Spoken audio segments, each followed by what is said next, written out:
we thought, we'll pair it into Dark Angels. Our Drakari player seems pretty confident with it. And obviously, Dark Angel's meant to be the most durable faction in the game right now. I'm assuming it was a Raven Wing combo Deathwing. Kind of, yeah. So we have the 2 Talon Masters, and the Apothecary over Jazzford over Terminators. He tabled it in 3 turns. Wow. That is impressive. It is bad. And it wasn't even the best Drakari list. It had like Void Raven Bombers and lots of Cabalites and Witches everywhere. Oh, yeah, okay. I was going to say, when you're taking a flyer, you're like, Yeah, the Void Ravens are actually really good. Yeah, but I heard the Bombers are like... The Bombers, I think, are the really only good ones. They don't make it into a lot of lists just because everyone likes to spam racks with liquefy guns, but for Bombers are actually really great. They force your opponent to play in a way that's really good for you. Or like Ravager spam with... Raider spam, Raid and Ravagers with Dark Lances. Oh, scary. Yeah, it's alright. Yeah. I've got like the smallest amount of Dark Elder. That's it. And then all the box. I'll squad with Scourges. Yeah, it's fine. We've got a Dark Elf. I like Scourges. Scourges are I've got like 30 Witches and a Ravager and Cabalites and Venom. But no racks because they're fine cast. I forgot they were fine cast. Well, I since like fucking 5th edition, I used to get Craftable Elder, and then when I started being, older and actually trying to paint stuff, I swiftly decided I can't be fucking bothered to play Elder because the resin pains me too much.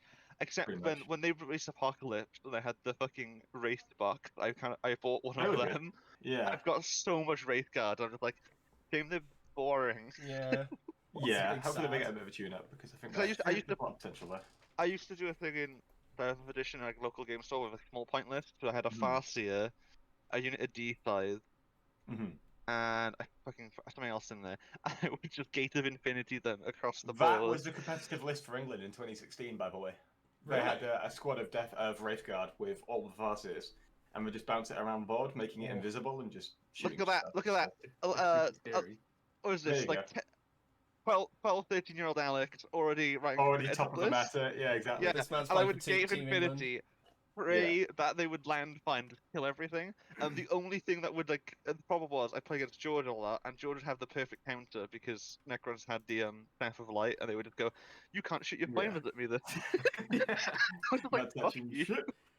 That's fine. By the way, what's your policy on swearing? By the way, consider if you saw my rant about I did see that. me complaining about Dark City. That was a special occasion. So No.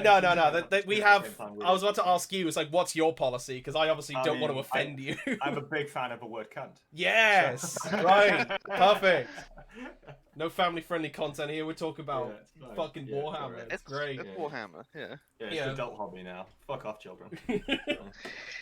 Sorry, you don't play on the competitive level. Thank you very much. Yeah, exactly. Get out. Oh, I know so much. But I absolutely know nothing. And George took 30 death marks. I just make it up as I go along anyway. So I mean, I was gonna say, do you remember commentating on a tournament and a Necron player with 30 death marks turning up at Firestorm? I don't think. Yes, and we actually streamed that guy's game. Yeah, that's George. That's George. I know. The second one, actually, no, both of those I had initiative seized against me, and I got bodied. Well, this is the thing. Like, we felt bad for you because the first game it took you 4 rounds to kill anything because your dice was so awful. And I was against the Iron guy. You were against the Iron. Yeah, the Iron Headless. And we're like, oh my word! So we put you against the Orcs because we thought that was a fun matchup. And that was a lot better, wasn't it? Yeah. I reckon I could have won that game if I didn't get seized and my entire front line just disappeared instantly. The classic seized, I don't quite remember because I remember you guys saying on the tournament you were talking about it that was like one of the most seized games in a tournament or something because it wasn't like all the I know most of your games were, most of Evan games had seized in it. But there's someone else that had lots of seized, and I'm pretty sure it was like 1 week or 2 weeks later ICT went, we're not doing season initiative. I was just like, well, we had this. So I went to Nova in 2017. I played 15 games over the course of practicing with the Americans while I was there, playing in the GT and playing in the Invitational, and I got seized on 9 times out of 15 games. Oh. With Raven Guard. Oh. So that was fun. Thank God it's gone now. Yeah, I mean, I'm glad it's gone too. Yeah, always hated it. Always hated it. It's fine. AdMech is, especially being an AdMech player and seizing on someone else when you've got 6 Castellans. Like, I'm so sorry. Yeah. Especially if they deploy like extra far forward. Especially when you could shoot in every phase. Yep. So busted. Right, shall we make a start? Yeah. Try and make sure to look at the camera. Yeah, I'm just. Do we have a format? Do we know? I have a format. I'm trying to make this somewhat structured. Okay, are you streaming or are you recording? No, just recording for this. Okay, just recording. Good. Mainly just so we can take our time with it. Yeah, it means I don't need to tweet out any links or anything like that. Yeah. That's fine. Yeah, we're not that. We're like, oh, we've got to stream everything. It's like, no, I can't be fucked today. Yeah. So, right, everyone good? Everyone ready? I can attempt an intro. I'm probably not going to be doing multiple takes. It'll be fine. Yeah, it makes it look more authentic. You're good. That's true. The rustic feel. Yeah, rustic feel. We just play games. We just play games. Hello, everyone, and welcome back to Off the Shelf Hobby. My name is Gaz, and I'm joined by Alex and George. Hello. And today we've actually got our first official collab guest. He is the vice captain of Team Wales, a regular contributor to Goonhammer and The Honest Wargamer, Tom Leighton. Welcome to the show. I don't actually contribute to Goonhammer, so I googled it and you were on okay. The reason I say that is because I googled your name plus 40k and it said there was 15 Goonhammer articles with them talking to you. They talk about me a lot because I'm very impressive. Yeah, I was about to say vice captain of Team Wales. So yeah, I tweet at those guys a lot on Twitter just because they disagree with me about scramblers because they read it a date of things that I don't. I was going to say, because I think actually when we did our Drukhari video, when that comes out, I did mention that obviously you take the Tom Leighton special of Deploy Scramblers, because it's just why wouldn't you? So Deploy Scramblers is one of those secondary objectives where it's often very, very reliant upon your opponent to actually score it. And so if you're taking it as something that's a filler regarding, let's say, I was watching, I always use this example, and I used it yesterday on Scari's stream. I was watching a Glasshammer battle report the other day, and I know Manny and Dan, but I don't know the other guy. And the other guy was talking, and I was saying, I'll take the secondary. If I don't know what to take, I take scramblers, because it always forces my opponent to stay back. When that kind of value is, you can measure it, and it's not very big necessarily, depending upon what you're playing against. It's always better to take the raised banners, get yourself 5 guaranteed points, than say, I'm going to keep you in your deployment zone because you need to stop me deep striking. I played against a Blood Angels player in a tournament a couple of months ago, and he took it for that exact same reason, and I screened him out with 7 Incursors and 3 Blade Guard. Oh. The Incursors are nasty as well, yeah. Doesn't every list pretty much have someone who sits at the back? Surely. Yeah, pretty much. So why are you taking an objective that requires me to move on? Especially if you take the banners, then you can just have a unit of 3 boys just go and sit here. So I've tweeted about it and said I've come to the conclusion that Scramblers is never good, and that was probably badly worded, because what I should have said was I'm coming to the conclusion that Scramblers is the most misused secondary in the game, and it is. Just because people take it so much, they have no chance of scoring it, unless their opponent is a moron, in which case it works. So. And speaking of moron level tactics, we've called you here today because we are all inept. George is speaking the third. Of moron, maybe. Yeah. We've got 30 death marks, an Age of Sigmar player, and a guy who doesn't know what he's doing. And the challenge was. And you guys, we rolled. We basically drew names out of a hat. We all had to give each other an army to make a competitive list for without prior knowledge. So, just so you're aware of, we have Alex is Gene Stealer Cults. Brilliant. That's already a great start. Yeah, George is Thousand Suns, I believe. Okay. I'm Thousand Suns, but I couldn't find any of the rules.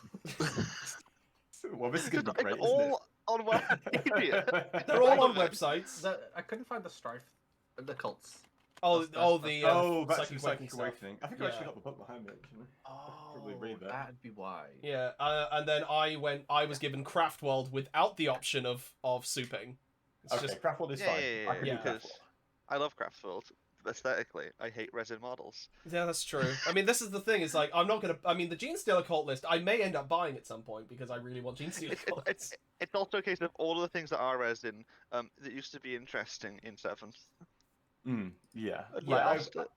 I walked into Element Games in January of 7th edition and just slapped 700 quid on the table and said, "Give me all your Gene Stealer cults." To the point where people in the store were buying them off me, so I could mail order them. You're running a closed economy. For one event. Yeah. It was. I used that for one event. It was the best fun I've ever had. And then they ruined it with an FAQ, and then ruined it with 8th edition. So. Yeah. Well, towards the end of 7th, I got a bunch of stuff for Inari because obviously they were busted. What wasn't why? I just thought they were cool, but they just don't exist anymore. Rest in peace, Death Cult. We can only hope. Inari was a lot of fun because you always just played other Inari. Yeah, that's true. That is true, actually. Yeah. I mean, to be fair, we can only play Craftworld with Howling Banshees. No, the Harlequins. Brain's gone then. To player troops. Yeah. And then I started to get Dark Elder stuff to mix in. Yeah. And then they made them really, really bad. They went, oh, how about this is too strong? We'll just make them worthless. Like, pretty much. It's pretty much how it works. What are the rules at the moment? It's in a White Dwarf, right? It's in a chapter approved now. Oh my word! It's a 2019 chapter approved. Oh, I'll find out later. That's big. Don't worry. I mean, I've got it over there probably. Oh no, it's in Psychic Awakening, Phoenix Rising. I've got it actually. Oh yes, of course it is. Of course it is. Yeah, there we go. Right, so I was gonna say, I'm gonna open it to the floor of who wants to start, and basically the idea is we run through the list, and argues it's like, oh, this is the best list I could come up with, and Tom just says that it's shit. Okay, so that's the plan. Like you've got an idea of the format, so you go first. I'm happy to go first. I've got my notepad out, so I can actually type. We do have the lists in the Discord. Yeah, they are there in text documents because Battlescribe is great. So, good. But we'll narrate through them for decency's sake. I can't remember how to share properly for Battlescribe. So, okay. So what I've taken, I've got a single Eldar battalion. Yep. No craft world, custom craft world. Taking Diviners of Fate for the 6-up invul and expert crafters, because why wouldn't I? Yeah. So the idea of the list is that it is Wraith. It's Wraith constructs plus Shining Spears and whatever else I could fit in. So Farseer with Ambusher Blades, the Warlord trait, with the Phoenix Gem as the relic, plus taking Doom and Guide. Yep, classic. As the psychic powers, the classic Skyrunner. Spirit Seer, basic with Project and Jinx, and then a Warlock with Conceal Reveal, just bog standard. Yeah. 3 units of Dire Avengers with their Exarch, so they're just under the Blast. I think Blast is 7. It's 6, yeah. Oh, okay, so actually they do take Blast. I'd probably drop once in their 5-man units, but that's fine. That's okay. The point of this was so that I could criticize them. So that's true. That's very true. 2 units of 6-man Wraithblade squads with Ghost Swords. 8 Shining Spears with an Exarch, so pushing it to 9. And I've given the Exarch the power of Swooping Dive plus on top of Expert Hunter. And a Star Lance. Everything else as is. 2 Falcons with Twin Shuriken catapults, Bright Lances, Vectored Engines, and Spirit Stones, and then 3 Wave Serpents with all the upgrades and box standard weapons. Okay, that's the end, and that is 1998. Okay, I could go through this immediately.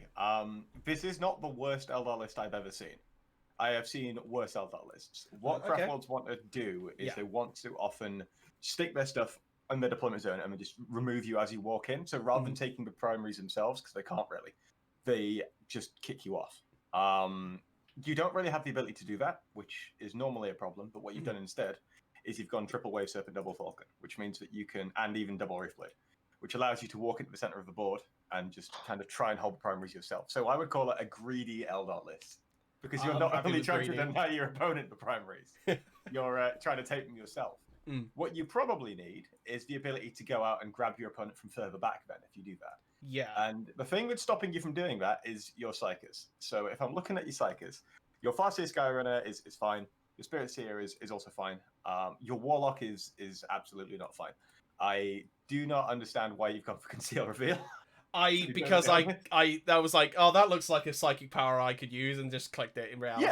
It's a flexible choice. You want Jink. Yeah. You want Jink, right? So we've got that on the Spirit Seer. So on this one, you want Quicken Restraint. Oh, shit. Yeah, because that allows you to double up on your Shining Spearsman and actually reach out and grab. Oh, okay. Right. When you're doing that, Diviner's Fate is actually an interesting choice. I kind of like it. With the Wave Serpents pushing it at the center, right? I'm a big fan. The Expert Crafters, I don't think you need necessarily, because you're not really kicking out like lots of high quality shots from each unit, right? You've got the Falcons, so it's synergizable with them. But with the with the second one, I'd be tempted to go for one that turns your 1s on your psychic test into 2s.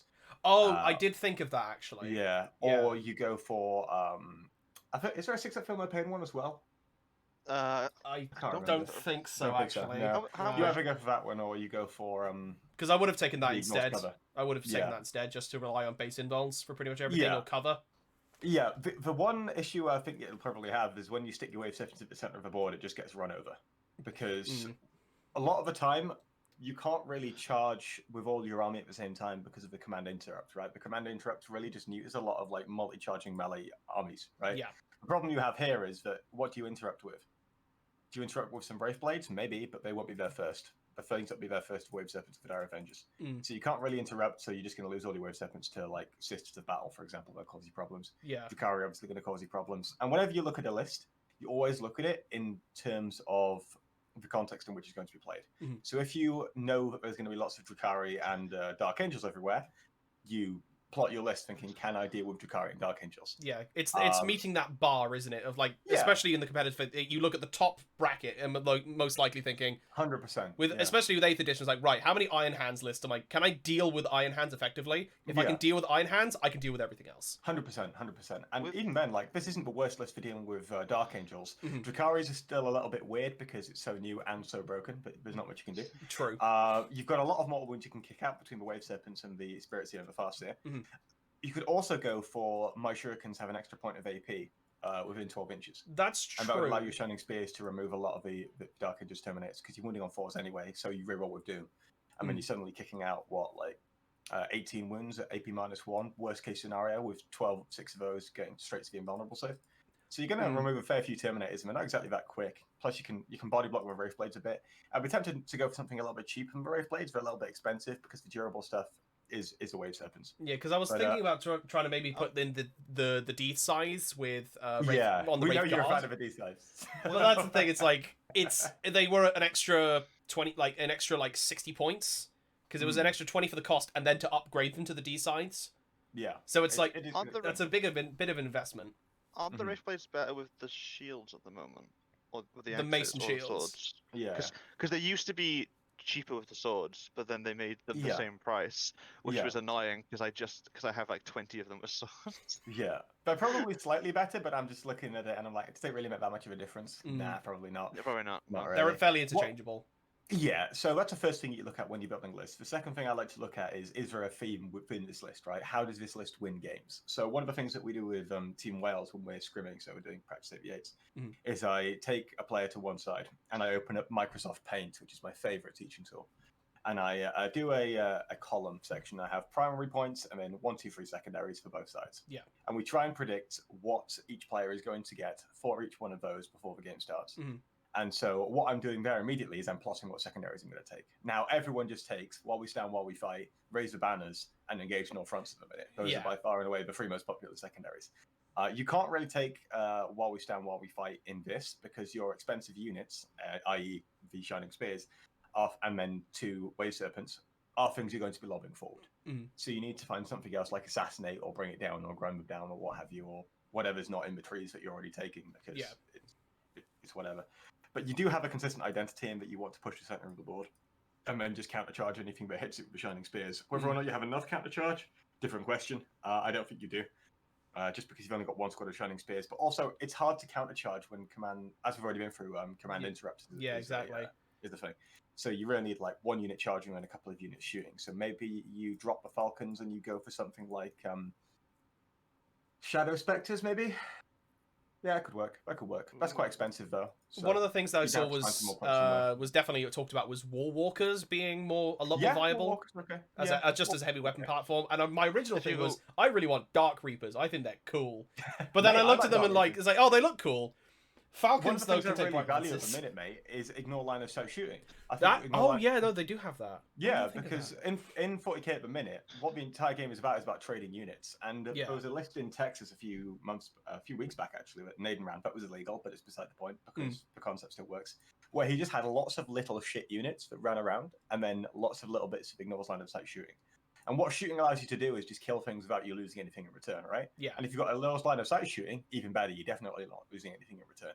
which is why I think with Tempest launches and Dark Reapers are so valuable, and you only need to free to get them. So it's like, what, 107 points for free? Roundabout, yeah. Yeah. They're surprisingly cheap. Yeah. And then also, it's one of those things, especially in the back line, they are so easy to hide. Because, like, you got your line of sight blocking, you've got, ruins that you're shooting through for -1 to hit. Yeah. Plus, they have, I think, what is it? They have a 4-up save base, and the XR has an invuln. Free armor, yeah. So, like, that's pretty decent. That's, like, well, that's Marine level of, like, of defensive ability. And they completely screen out scramblers as well, because you don't need to move them. That's very true. One of the things I was thinking with this is like especially in the back of my head, and I've had discussions with both Alex and George at times, and our other co-host John, who's an Orc player, and I think in reality, like the best way, especially when it comes to competitive 40k at the moment, it's how do you dominate the midfield? If you can hold the middle ground as much as possible, they have to walk to you to be able to take away primary from you. Yeah. And also probably for their own secondaries for engage and everything else. So if you can keep them in the middle field and then push them off of it, that was kind of my idea going into this. Yeah, and one of the issues that you have at the minute is that no one could hold the middle ground. That's 40k, which is why second turn is so important, because it basically gives you a free 10 points up on everybody else. That's true, especially after the turn 5 change, which thank Christ they did that. I mean, I feel like this is more oppressive than the turn 1, honestly. You think? Yeah, I genuinely do, yeah. Because if you were going second beforehand, you'd at least be able to walk up and stand on the objectives, then you just push them off. Yeah, true. And plus, if you're deploying smartly, you're all deploying in cover. They have to then leave cover, and you just walk in, shoot what's left. I get why it was a problem, and we're going to probably end up getting into data from Goonhammer at this point, because they like to talk about it and draw conclusions that I don't think are... They're clearly problems within the wider context of the game, but they are things that can be solved by players. Yeah. They don't necessarily have to be things that can be solved by the game itself. Like, I know you follow esports quite a lot, guys, and when you are following these games, often they balance it towards like the top level competitive end, because a lot of it is based around it's not an issue with the actual character, it's an issue with how people are reacting to it. Now, obviously, that's not always the case. You think of things like League of Legends, for example, they have certain characters like Master Yi, where they have to balance it because bronze players don't know how to play hard crowd control, right? So it's not always the case. But at the same time, you need to keep an eye on both ends. It's not a case of this is how the average game works, therefore this is how the game should work. Right? Yeah, it's that perception of, depending on it, like especially when it comes to balance of, if the top end can fix it, then that then does trickle down. And especially when it comes to things... Going back to the esports side of it as well, like, I play Ornn. I only play Ornn because I don't give a shit. Good choice, by the way. When he came out, everyone said he was garbage, right? But the top level then started doing him in pro play, and I'm the only person in bronze who was playing him, and like, everyone, like, no one's thinking of this. Scales. Yeah, dude, so in bronze, no one can end games. Yeah, exactly. You just put the scale. I was just like, I just win. In every lane, right? Because he just goes, well, I have more items than you. Yeah, and his base damage is so high anyway. Like, no one expects a burst when you combo. And then when you're linking, and when you're linking it back to this, it's the same situation of, okay, well, you've got specifically the Dark Angels, the Drukhari, and obviously before that the Death Guard, and then thinking, like, oh well, I'm just so worried about this being broken because it's going to shoot me off the board or fight me or something. But no, it's particularly specifically like maneuverability and manipulating the game state. Yeah, absolutely. Yeah. So it's very much about where's my win condition whenever I'm looking at these lists. So I mean, and with this one, I think with the Eldar one, it's I don't know what the win condition is. I think in reality, in my head, is hold midfield as much as I can or shoot what's left. Exactly. I'm not saying it's a good win condition. I'm saying it is a win condition. It is a win condition. So yeah, I mean, I can see one. It's clearly got a purpose, so it's fine. I'll take that. That's a positive. It's it's definitely a C tier list. Yeah, I'm okay with that. Yeah. So yeah. Okay, I appreciate the feedback. Thank you. I'm never going to play this army ever, and I thought this was fun. That's what TTS is for. That's very true. You don't have to have any models. That's why I really wanted to play a load of Blade Guard Veteran in a Deathwatch list, because obviously my Minotaur Spear Guard down that side. And I'm like, really cool, by the way. Oh, appreciate it. Thank you. 3D printing is very handy. I'm like just like, I really want loads of Blade Guard in a Deathwatch list. I think that would actually work quite well. But I'm never gonna be able to fucking try it, of course. Situation permitting. Yeah. But we'll see how it goes, especially when it comes to new codexes and everything else. Why don't we have a chat? Who wants to go next, George or Alex? Do you want to coin flip it, or who wants to just get it? Go for it, Alex. Yeah, let's go on the list. Yeah, that's fine.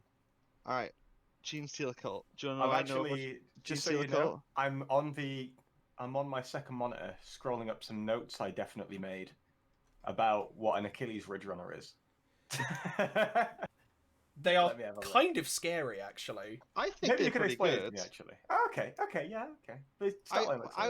I was surprised by how cheap they were. Because I went to put in a Lehman Russ, and I saw the Lehman Russ ended up being 210 points. And I was like, I can just get 3 more Ridge Runners, and that's better.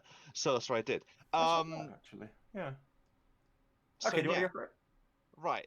I don't know what I'm doing. So first things first, I picked Cog because I feel no pain. Yeah. Invulns. More resilience. Good. Yeah. I got the three boy HQs. I got the Primus, Patriarch, and Magus. Primus might not actually be necessary, but he's there. The Patriarch 100% is. He's really strong, and I gave him the Psychic Stimulus and Might from Beyond, so he can buff people around him and himself. Although he doesn't need the Psychic Stimulus. That's fine. The Magus, I also give him Mind Control and Undying Vigor. It might be worth giving him. Might be worth giving the Mind Control to the Patriarch because he'd be closer, but I don't know. Yeah. So I'll probably do that.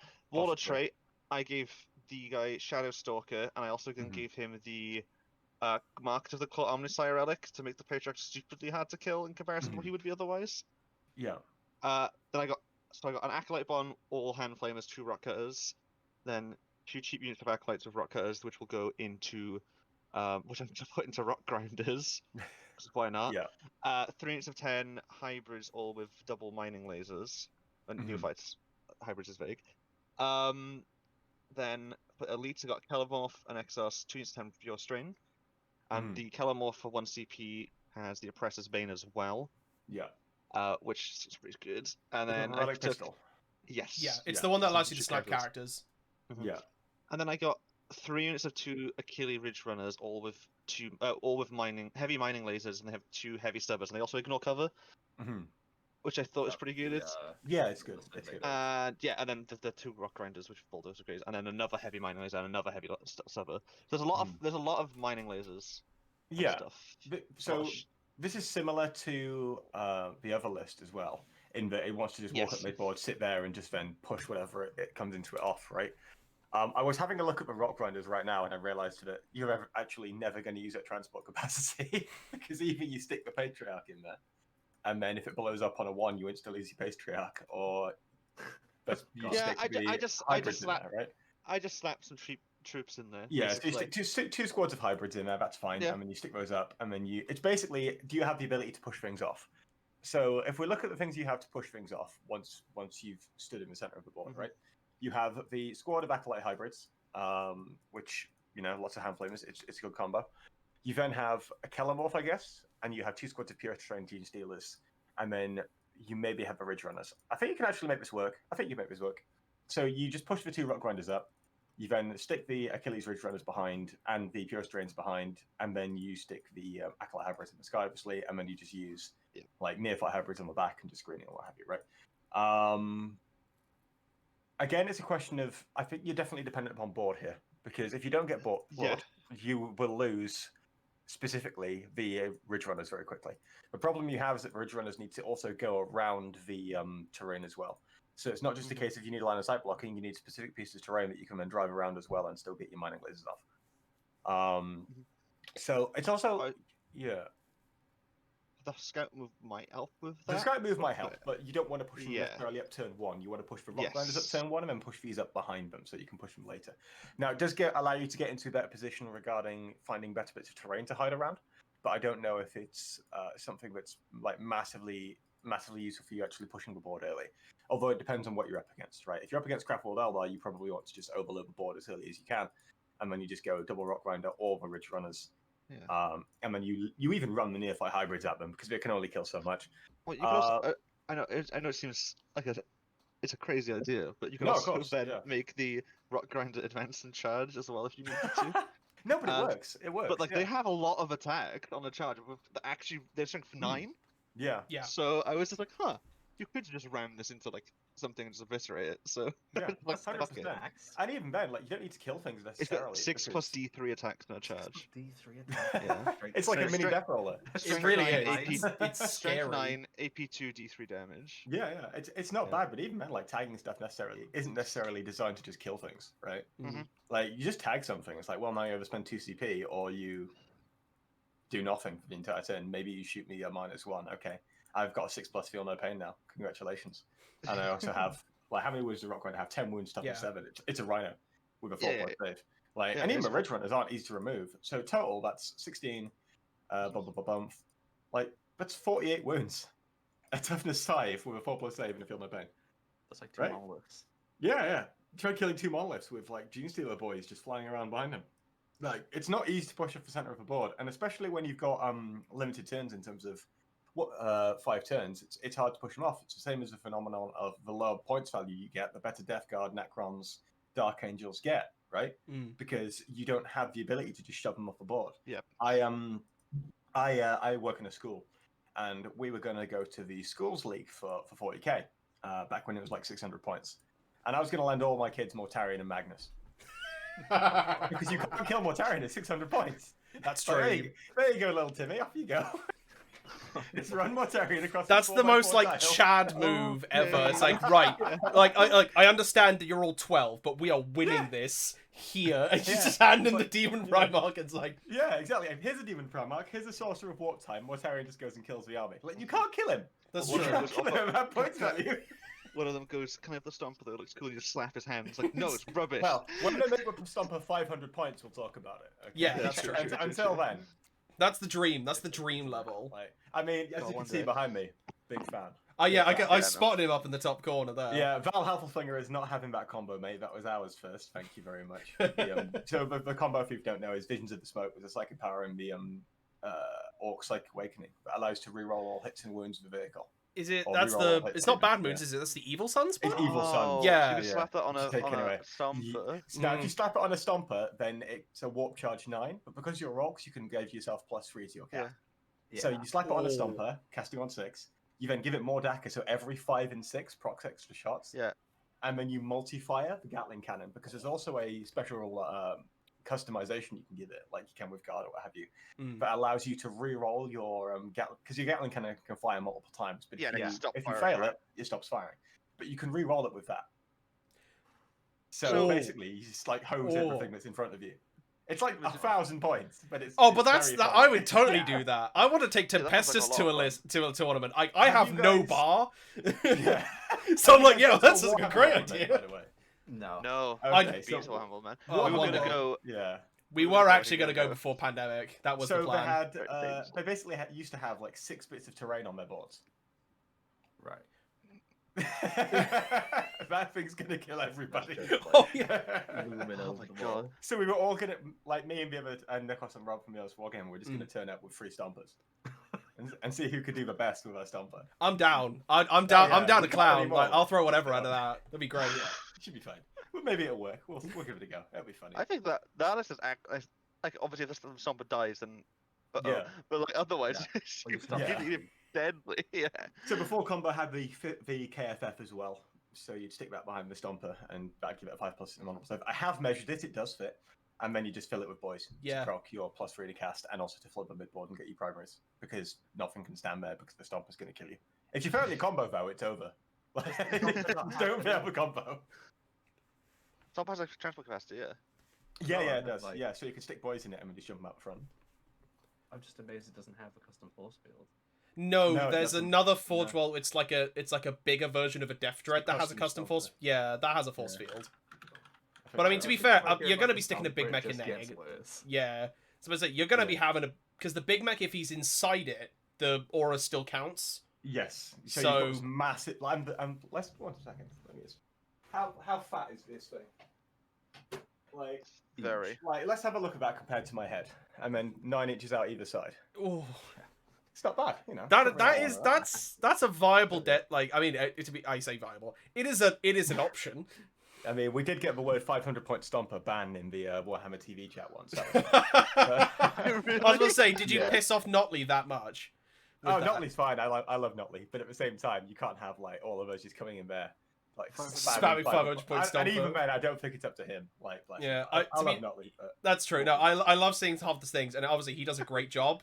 God forbid what happens for the next reveal stream when everyone starts spamming Curse City. Like, I mean, that man is that is D-Day levels of bans right there. But again, like, it makes perfect sense to take it off the store. It's just to think about it. It's the Indominative thing with the pre-order, what they did with the Disaster. They're not going to do the same thing again. They're going to take it off the store and go, hey, it exists. Just go buy it. Like, fair enough. Yeah. Personally, I'd prefer the Warhammer TV Twitch chat to look a lot more like Foursons, but as it is, I understand for a corporate company. From a corporate perspective, As long as someone doesn't start spamming, I'm actually an investor, you can't ban me, ? So that's a challenge right there. Oh dear. Okay, never mind. In terms of this list, I mean, I love it because it's Gene Stealer cults, but those, I see your point in terms of the... seem like bastards, basically. It's why I was like, I like them. They're just like, they'd be annoying to deal with. Plus, then you got 20 Gene Stealers that can just appear with a Patriarch wherever at this point because of, not Cult Ambush, but there's one of the deep striking things. What's it called? Yeah. And most likely, you're spending CP to make that charge. I didn't even look at the stratagems, Yeah. No, I'm just remembering the vague levels of stratagems that I have. Like, I guess it's that weird kind of hammer and anvil thing of you've got your mid board with your rock grinders and your ridge runners being your hammer, and then the Gene Stealers coming around the corner, trying to hopefully enclose whatever comes in. And I guess the problem then you have is fighting against mobility. Yeah, things that can get around and kill you while you're hiding. That's a problem. Ignores line of sight shooting is a problem. But if you're able to, like, you've got enough like durability in here that if you can just like sit in the center and just say, hey, you can't charge at me because I'm just going to counter charge you, and you can't shoot me off either. Then you'll be fine. But yes, as I say, I can see the idea behind this list in the win condition, so it's fine. There you go, Alex. That's a C tier list.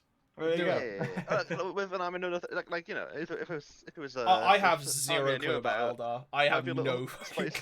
Gene Stealer cult. Eldar's way more my thing than Gene Stealer cult. Oh yeah, same. A little bit better on that, but like the current Harlequin list is pretty much where I was running anyway. So love to see it. Yeah. So Cult of Duplicity. Shit. I'm putting back up the list if I can't read what Cult of Duplicity does. I've got it here. It gives you a psychic power, which is the Sorcerer's Facade, which is you pick one Cult of Duplicity unit within 6 inches of the Psyker, and you remove that unit from the battlefield and deep strike it. So it's basically a Gate of Infinity. Throw it across the board. Yeah, exactly. So that'll be. I'll get to it. So I've got a Demon Prince with Diabolic Strength. Yep. Malefic Talons, Smite, Warp Time, and Wings. Didn't check how many powers they could take. I assume they could take 2 and cast. I think they can take 2. I think you're correct. Yeah. I think most things cast 2. Up to 2. Yeah. 2 sorcerers on Discs of Tzeentch with. I think they've got power swords or force swords or whatever it is, and plasma pistols and force staves. One of which has Duplicitous Tactician, which is the Warlord trait to allow you to redeploy. Yeah. And the relic that is you get extra command points. Yep. And he has warp time and something else. I think it was. It's over on the other side of the. I'll try to get to it too. Oh, I need to scroll across here. You've got so many upgrades. It's Weaver of Fates, is it? No. So the other one has Glamour of Tzeentch and Weaver of Fates. Ah, that's it. Yep. And the other one has warp time, and I don't think I checked. Yeah, you didn't give him a second power. Yeah, I would assume it's the Sorcerer's Facade at that point. Yes. Yeah, probably. Yeah. So, because I couldn't add it on the app. That's what it was. So essentially the idea is, one of them will be trying to get my infantry up the board, and the other one is looking after the 3-meter Vortex Beasts. So sounds good. So he'll be like increasing their invulns and their giving them mine sort of hit with Weaver of Fates. Then I've got 5 units of Rubric Marines, and they all have Soul Reaper cannons. Yep. I might drop those into a couple of units of 10 so that the psychic powers work a bit better. 2 units of Scarab Occult Terminators with I think they've got a heavy Warp Flamer in there because that's 12 inches now. and missile racks and all the good stuff. And then I've got Unit 2 Chaos Spawn, 2 units to 2, got 2 units to 3 Zangara Enlightened on discs with bows, and 3 Mutalithe Vortex Beasts. Big fan of the Vortex Beasts. We were going to run 9 of them for the bands, but then Marula free kicked in, and we're all very sad. Okay, so this list is different to the other list that we've been through because it does different things, right? Like, the other ones want to pressure the center of the board and sit there. I think yours wants to do something very different because you've got so many little units that actually move incredibly fast between the redeploy after seeing who goes first and between the effective Gate of Infinity, because I forgot what its name is already. Basically, you're very, very good at pushing the sides of the board. I don't really know how to describe this without MS Paint because I use MS Paint to describe everything. So it's maybe like, think of this box and you're like deployed here, and you kind of push the sides. I mean, I was thinking what you end up doing is you like split the Vortex Beast and then you go like side here, and you just make it very, very hard for your opponent to kind of take those off you, and then you just hold the free while just ignoring the center. Which means you'll do very well into things like Death Guard and Dark Angels who want to push center and then just sit there as a breaker and just say, you're not getting past me. It's like, well, I don't need to. You need to come to my corners now. So that's absolutely fine. Go around. Yeah. My Vortex Beast. Yeah, and you can do that. But the Vortex Beasts, equally, they still hold the center for you. Because when you're doing that combo, Vortex Beasts still kick out a lot of mortal wounds. So you can still like act as like a linebacker or whatever for the unit that's stood on your own home objective, and then you can still shit out mortal wounds for any of those armies that want to like hold the center anyway. So actually, against those specific things, where we've been talking about like the armies that you're going to expect to play against, with the exception of Drukhari, because again, Drukhari's a bit up in the air at the minute. You do really well on those, so that's encouraging. I can also see a plan here, specifically with pushing out the sides. I think that works well. The main issue I think you'd have is against things that are very MSU and do a lot of damage. So let's say you're playing against Space Wolves. I think Space Wolves cause you an issue. Not just because, like, fluff-wise, but because Space Wolves are very capable of independently going out and hunting units. They'll hit any one of my units and just... Yeah, exactly. So they don't need to worry about that. Again, they don't need to also worry too much about interrupting in melee either, unless they're in combat with the Demon Prince or potentially the... Terminators, but even then, you just don't charge more than one of those units at a go. So if you're charging like a Demon Prince and all the other shit, then you just fight the Demon Prince first, and then if you interrupt, it doesn't matter. So I can see where it's going. I like it. It's different. I think it might struggle into those kinds of MSU armies in a meta where you've got a lot of those. Like Sisters, another example. I'm just thinking off the top of my head. Grey Knights is probably a problem too. Drukhari in general, I think you'll actually struggle against Drukhari, but then everything struggles against Drukhari. With I think I've got one counter matchup already drafted, and I'm going to be testing that this weekend. Are they straight busted then at the moment, or are they just new? I think there's so. Do you remember when the Craft Worlds book dropped for 8th edition, and it had so much good stuff in it that it doesn't. In fact, 7th and 6th are actually good examples as well because they did the same thing. And they had so much good stuff in there that every time they took a hit, they just replaced it with some other good stuff. The Drukhari book reminds me of that. Because it is very like that. Yeah. So much good stuff that no matter what you shoot at, there's still good stuff. Yeah, like you look at Necrons when Necron drops, and people were saying, oh, Necron's busted. Look at Necrons now. And the reason why Necrons were strong is because they could hold the midboard and they had OBSEC everywhere and they didn't die. But when your entire shtick is, I don't die, when new books start to come out, you've got a problem. When Death Guard's a similar example, except Death Guard, I think, have a couple of things that make them useful in team play, but in singles, I think they struggle too. Yeah. Because they're not good in team play because they're durable, they're good in team play because you can't charge them. And so if you stick them into certain like boards, then you just can't touch them. If you are playing we've been for Necrons, even Marines are starting to fall off now, right? When I look at Drukhari, I don't think they're good because they don't die. And I don't think they're good because they kick out too much damage. I think they're good because the way they fundamentally want to play the game is perfect for this edition.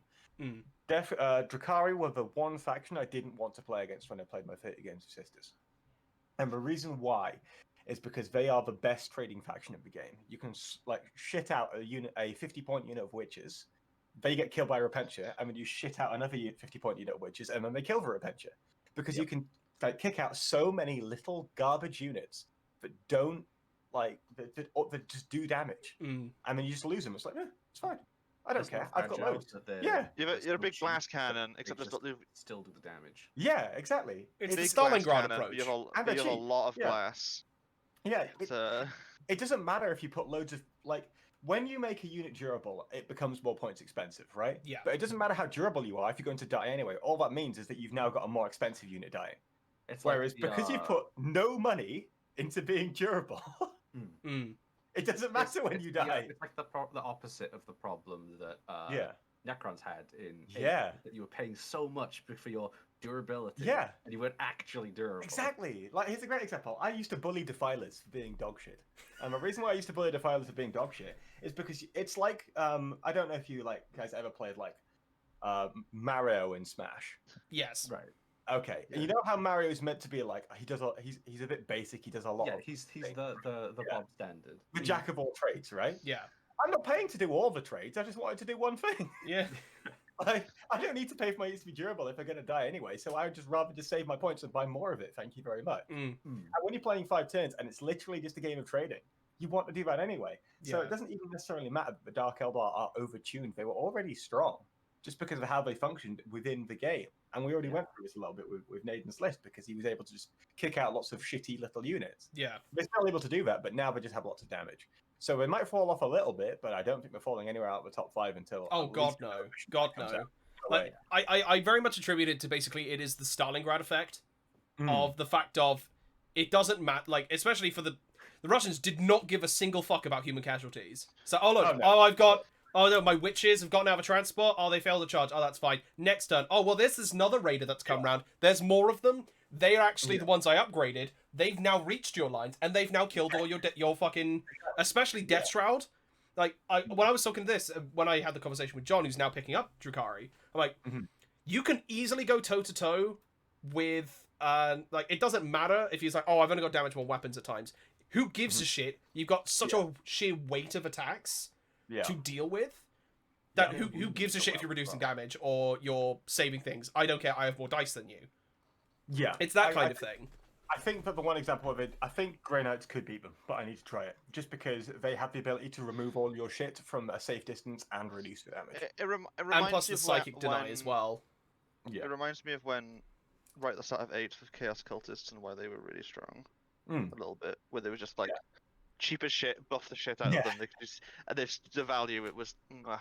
Yeah, the question is then, how do you feel about Drukhari being really strong at a war of attrition? From a narrative perspective. Something seems wrong here. It feels a little bit strange, but I don't know. The point is that they're supposed to be decent at attrition on the board in that you can kill them, and then the later on units are stronger. Yeah, 100%. It's better than Craftworld's being good at war of attrition. Yeah. But they're kind of just too strong off the bat for the fragility of especially well, I'll tell you about the Void Raven bombers don't even make it into many lists, and we've already talked about how deep the book is. We were playing a practice game with a team I won't name in the 8s for Team Wales.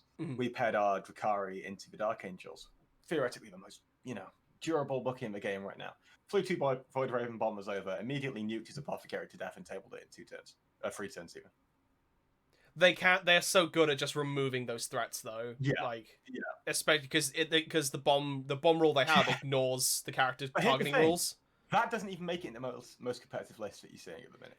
Yeah, that's what I've. Why? So I guess everything else is better. That's true.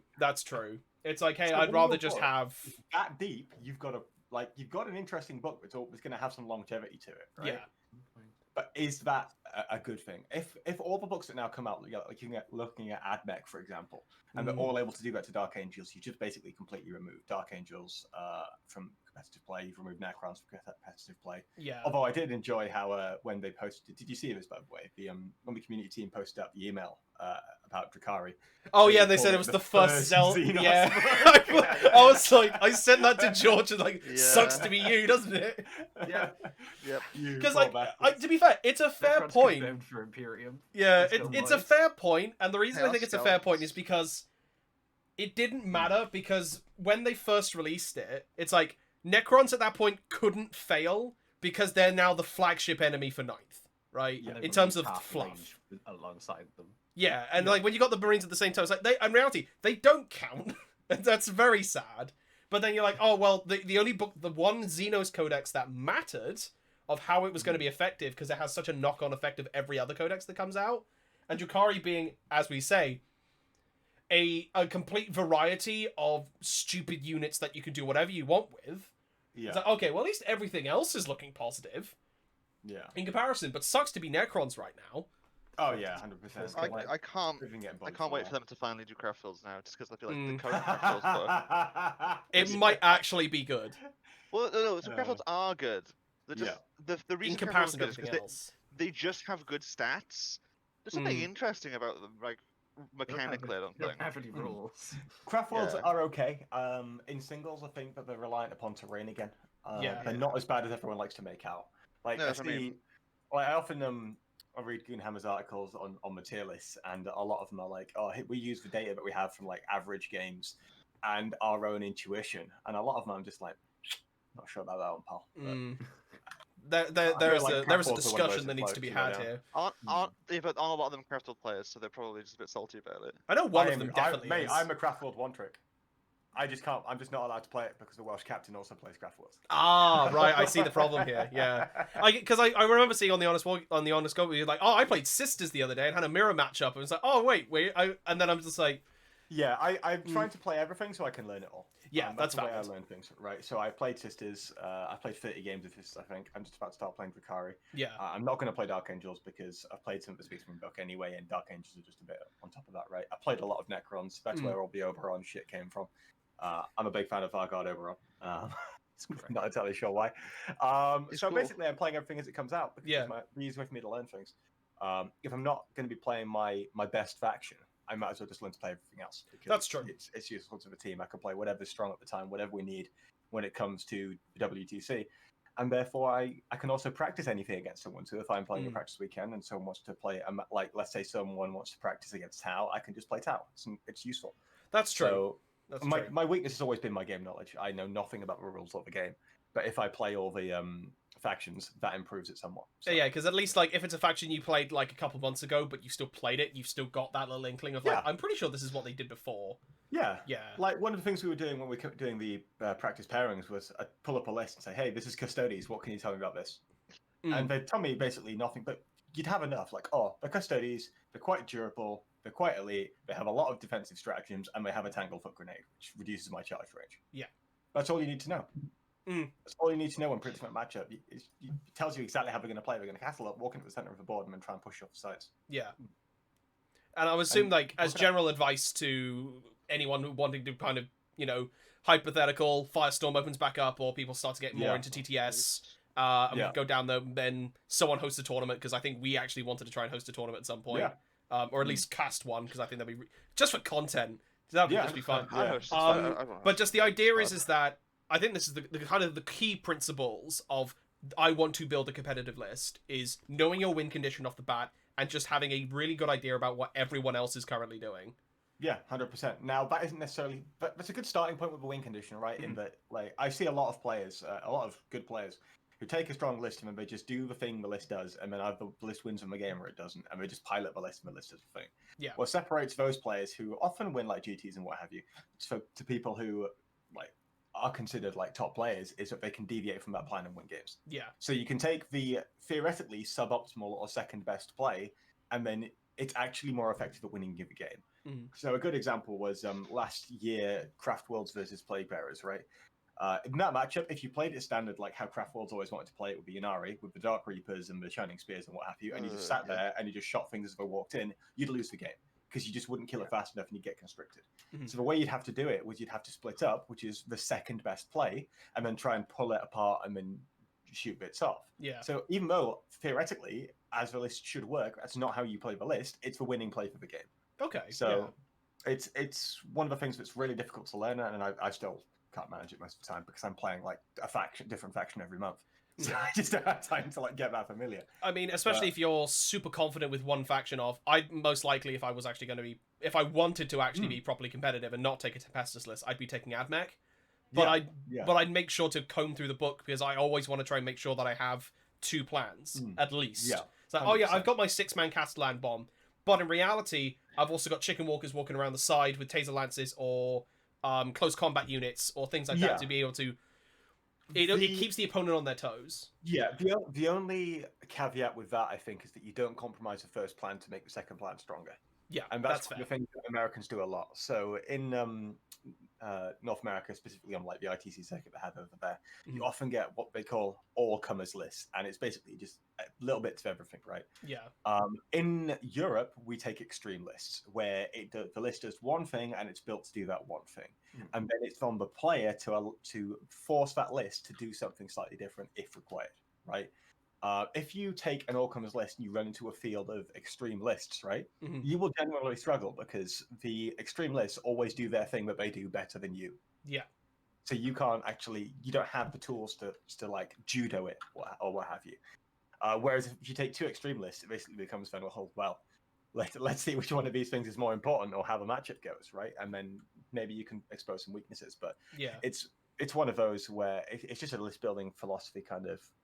Different ways of building lists, and yeah, you definitely need other ways to be able to play the list. It's not just I take Talos, I run like them at you. That's an extreme list. It's entirely based upon I take plan. Stuff. Yeah, let's say you take 9 Talos and just say you run them up the board with the Vexator mask and say, hey, this is what my list does.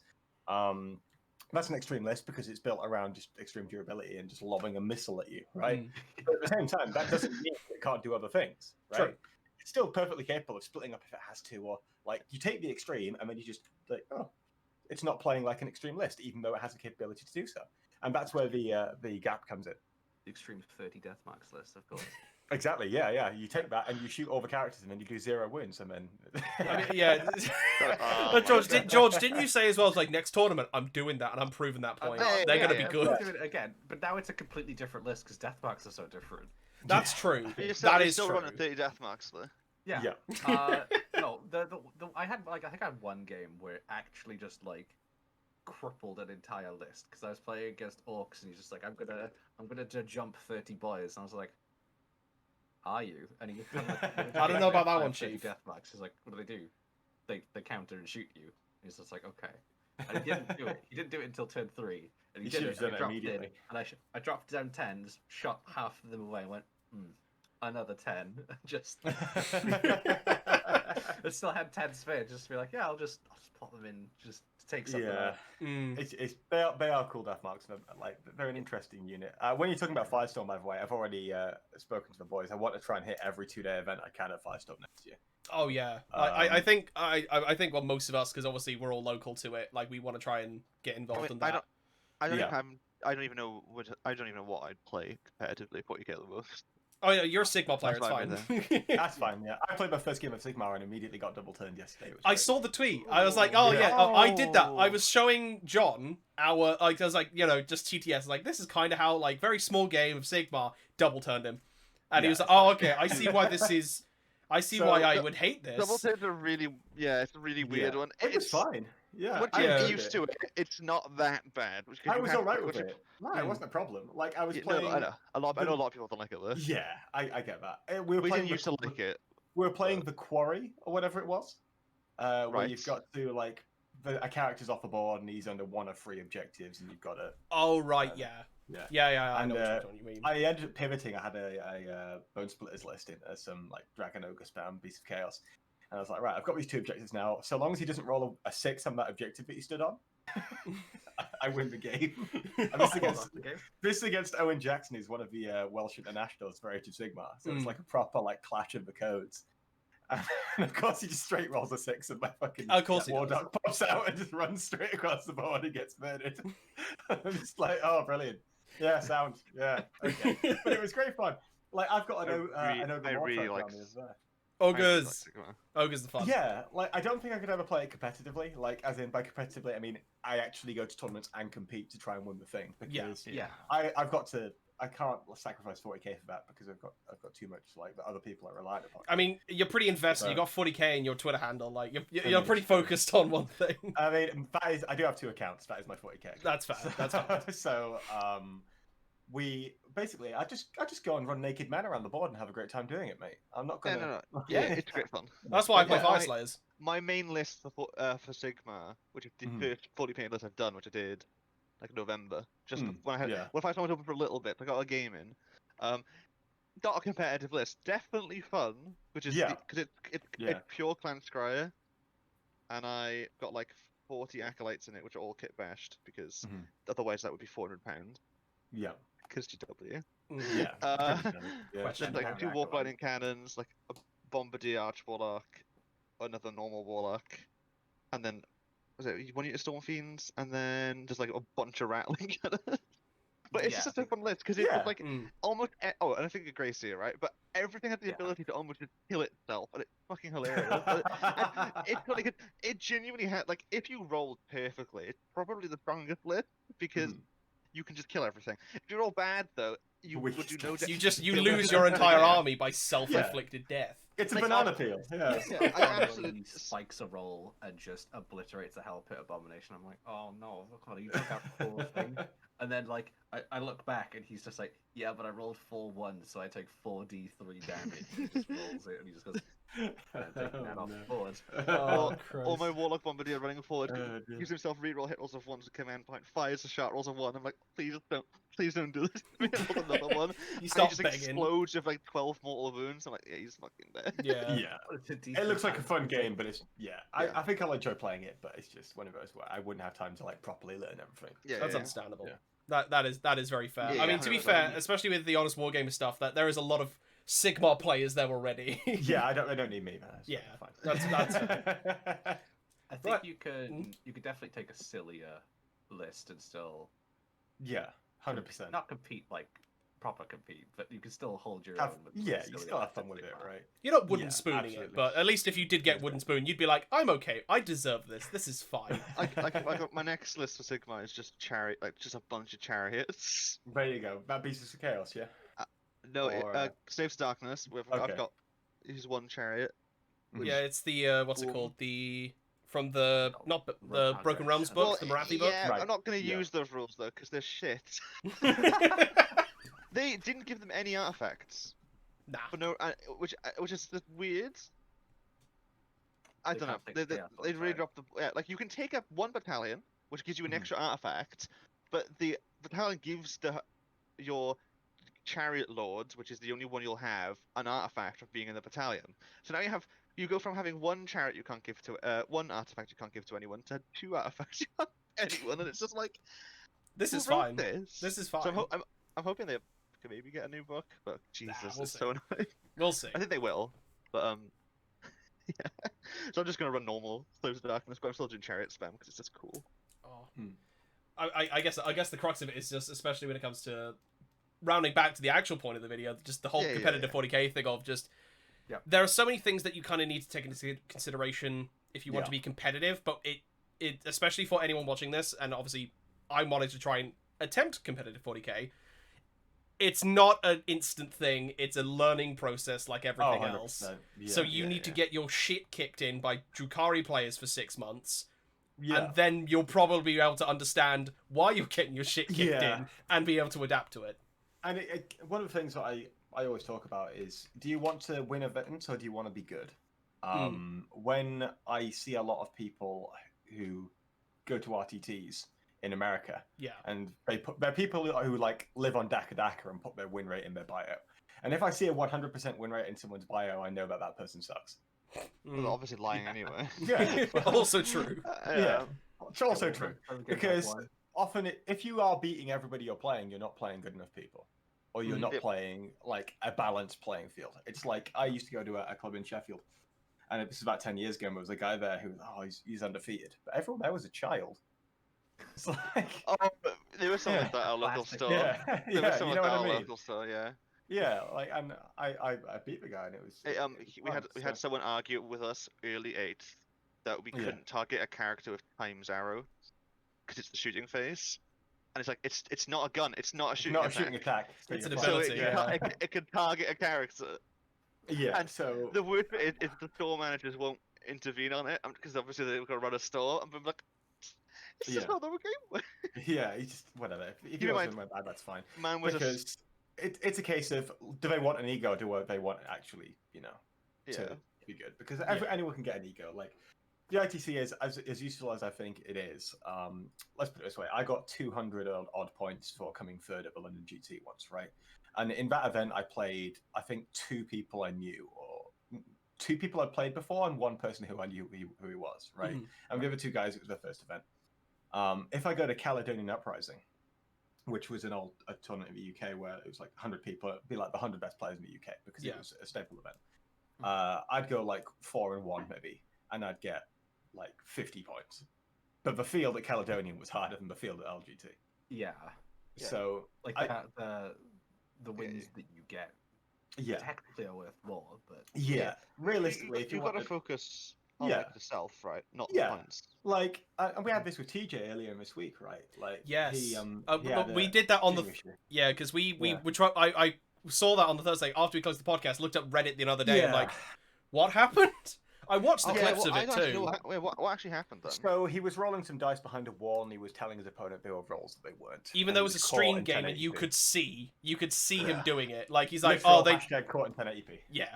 And we're like, is he like? Yeah, it was terrible. But like the fact that he feels the need to do it, it's like he has to justify himself to other people. I don't know why he does, because he used to work with the Art of War, and he sells coaching, right? In fact, his coaching Patreon dropped over 50% after the incident.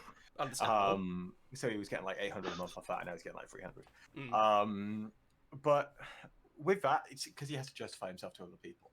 And my thing is, I never have to do that. I only care what I think about myself and what my teammates think about myself, and even what my teammates think about me. It's more about, am I putting in the effort, not am I playing well? So I can lose a game to like just anybody, and I can play like crap, and the only person that disappoints is me, because I'm the one that's played badly. Because at the end of the day, like the ITC, it's definitely good for getting people out and playing competitive 40k, and I think it's a force for good in 40k. But it does create a lot of egos. Yeah. Based on, oh well, I won this RTT, I'm the best player in my local area, and I'm like, yeah, well. And I'm not saying I've never been guilty of that myself, but as I've grown older, I'm just kind of like, when I'm like 50 or 60, who's going to remember that? No one. But can I tell my kids that I used to be fucking good at this shit? Have you seen my was the best coast pairings rank? Have you seen that? It's like, yes, Grandpa. Yes, we've seen it. Have you seen my Gyazo screenshot of when I was number 1 Eldari? I don't know that, by the way. But I haven't like I didn't care enough to chase Pablo up for it, to be honest. So it's not a big deal. It's like, if we implemented an elo system, then maybe you could take it seriously. Yeah. But as it is, I think it's just a fun thing for people to enjoy and encourage people to go to events, which is a good thing. I'm not going to bash that. And it's the thing. I was like, I gained an ego with playing with toy soldiers. Yeah, true. Like that's the crux of it. And you're like, I mean, I do have an ego. I'm not going to deny that. I mean, having an ego and having an ego because of toy soldiers are two very different things. It comes down to it, like having an ego because of what other people think about you, and then there's having an ego because of what you think about you. Yeah, and I am wildly arrogant because of what I think about myself. Not because I think other people think I'm good. I mean, I guess that's a prerequisite to being able to play WTC. Is like, do you have an ego? Yes, right. Join the team. You're on. Let's go. Well, this is the thing. Like, if I had this when I played for Canada, I took about a year to recover because I was playing Knights. I literally just picked them up. I played 13 games with them over the weekend just to learn the faction. And then I turned up on all the boards. The idea was would put me down to play against an army, and then that army that I would play against would pick the board. Yeah, we couldn't do that because 6 of the 8 boards I couldn't move on, and I was playing with Gallants, which were melee knights. Yeah. So I was basically just going down first defender. I would pick the board so I could actually move, and I'm like, yes, I will take that Polish player with the 3 shadow swords. Thank you very much. And I got like 40 odd points out of 120, and that was good because I should be getting absolutely rolled. But at the same time, it's like, you take a battering, mate. You take a battering. Like, it's fine. Whereas we're playing with the WTC team we picked for what was going to be this year for Wales. We had the people who were playing had been before were me, Gaz, Brett. I think there were 3 people. So there were 5 people who'd never been before. Right. And if you are not confident, you are going to get rolled. So I need to turn up and not just be confident for my own sake, but be the most arrogant motherfucker in the room because everybody else is looking at that. He's fine. He's all right. And I'm just like, fuck it. Like, I've been to enough of these things. It's not that I'm like so arrogant I genuinely believe I'm going to win, but I need to give off that persona because it makes everyone else confident, right? That's true. Yeah. So... It's the inspiration bubble to everyone else. Yeah, exactly. Yeah, it might not work. We might get shit on for 3 rounds every time we problem. It's like, just fucking go. Why not? So you've got to be confident in that environment. It's like watching football teams that like know their shit, or know their like. There's a reason why there are like runs of form in football. Yeah. Right, and confidence is such a big thing, especially in any competitive endeavor. So you have to give it off regardless of whether you are or not. Like, I'm not that arrogant, but I'm confident. Let's put it that way. So I've been doing this for long enough. You know your stuff, and you know that you know your stuff. I don't really know my stuff, but I'm better at it. Like, this is the thing. I'm so confident I don't know the rules. But I do know micromanagement, and I do know like micro play. So when we were doing the coverage in November a couple of years ago down at Firestone with you guys. Yeah. I was on the color casting desk, and in third game, I was just going through like all the micro movements one of the guys should have been doing, and I fell off my chair because he didn't do it, and I was very upset because that's what I do. I'm good at the micro. I'm never good at like the macro, and TTS has been really useful for me because you can't rely on the micro in such a weird like online portal, right? Yeah. Like micro play isn't really a thing, but with the macro, it actually teaches me to do that. So hopefully when I come out and actually start playing some games, it will have served me well. It's a good training experience. And at least for people watching, like, there are ways to be able to at least play 40k without, like, just to try list. TTS is great for that. 100%. Yeah. Obviously, it's a really good training tool. It's a janky piece of shit, but it's a really good training tool. True. Because it's a physics engine. That's what it is. That's the entire point of, like, things will get knocked over, things will take longer, but you'll come out on the other side better because you've played your army, you know exactly how the rules work, and then if something counters to you, you can at least think of maybe 3 or 4 ways to be able to think like, okay, this one tactic is gone. What other options do I have instead of just crumbling? To be fair, I think I've only played one game on TTS, and it was again with my Harlequins, and I'm pretty sure. Wait, no, it wasn't with my Harlequins. It was the one mechanized craft world, and this was like end of 8th, I want to say, not quite 9th, and they conceded in like a second turn and stuff, so I never actually had a proper full game. Yeah, there was an experience there. Yeah, it's like trying to play 40k on Bamzuki. It's really not great. Oh, God. You put your things down, and you just let them go. You just watch them. You can't actually see them though. You just gotta cheer at the screen, and then they'll be added in post. Yeah, it's oh my God, yeah, it's like it's like you're playing time. It's like Time Commanders. Oh, that's a great show, by the way. Yeah, it's fantastic. I don't know how much you watch of our show because you stream at the same time, but I still play old school Rome Total War. Oh yeah, I mean, I saw the remaster. No, the old one. I still play the old one because the remaster hasn't come out yet. I'm hyped for a remaster. Oh, because I was sat there playing Parthia, and I saw the remastered news come up on my screen. I was like, oh, nice. It was really good. It's like they're reading my mind. It's Rome Total War 1 is great. Very good. That's the first, it's one of my favorite games of all time. Oh, it's a PC game we've had, right? Yeah.